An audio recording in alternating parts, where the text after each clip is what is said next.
Hello everyone, and welcome to another episode of the Tombstone Tourist. This week, I'm at the Garden of Gethsemane Cemetery in Rocky Mount, North Carolina. This is a fairly large cemetery located on US Highway 64, just east of downtown Rocky Mount.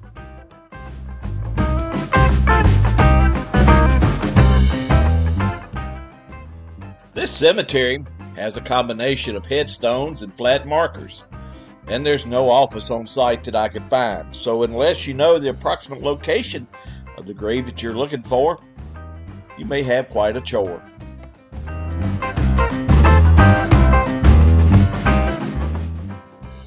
I've come here to this cemetery to visit the final resting place of a baseball Hall of Famer who is resting in this small mausoleum all the way in the back of the cemetery.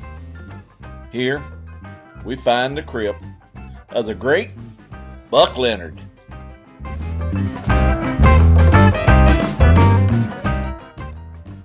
Walter F. Buck Leonard was born on September 8, 1907, here in Rocky Mount, North Carolina.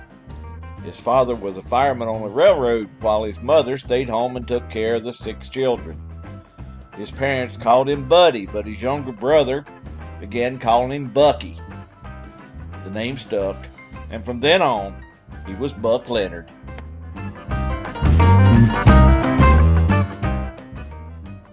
Buck developed an interest in baseball at a very early age, but growing up in the segregated South, where only white kids were allowed to play on local teams, made it difficult for the young Buck. Nevertheless, Buck would often slip over to the nearby baseball field where, through a hole in the fence, he would watch the white kids play. Buck was only 11 years old when his father died, and in order to help the family, he dropped out of school and took odd jobs around the area, including shining shoes at the local railroad station. Later, he got a more stable job working for the Atlantic Coast Railroad. While working for the railroad, he was able to take a correspondence course and obtain his GED. He also began playing semi-pro baseball and decided then that he wanted to earn a living playing the game that he loved.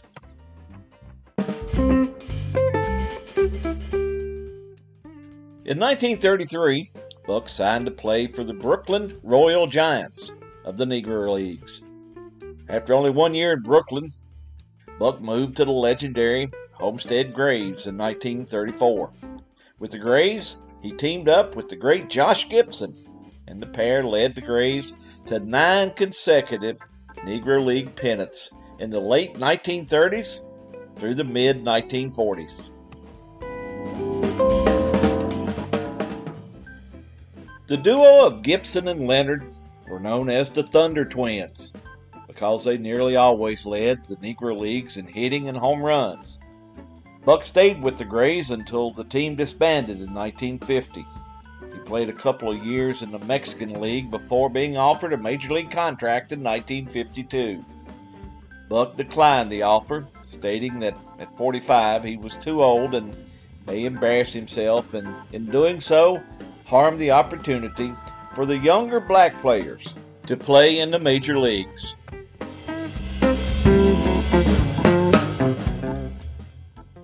After retiring from baseball, Buck returned here to the Rocky Mount area, where he started a successful real estate company. From 1962 to 1972, he also served as the vice president of the Rocky Mount Leafs, a Class A team in the Carolina League. Buck Leonard is recognized far and wide as not only one of the greatest players in the Negro Leagues, but is also one of the greatest baseball players, period. To that end, Buck Leonard was inducted into the National Baseball Hall of Fame in 1972. Buck Leonard, one of baseball's all-time greats, passed away at the age of 90 on November 27th, 1997.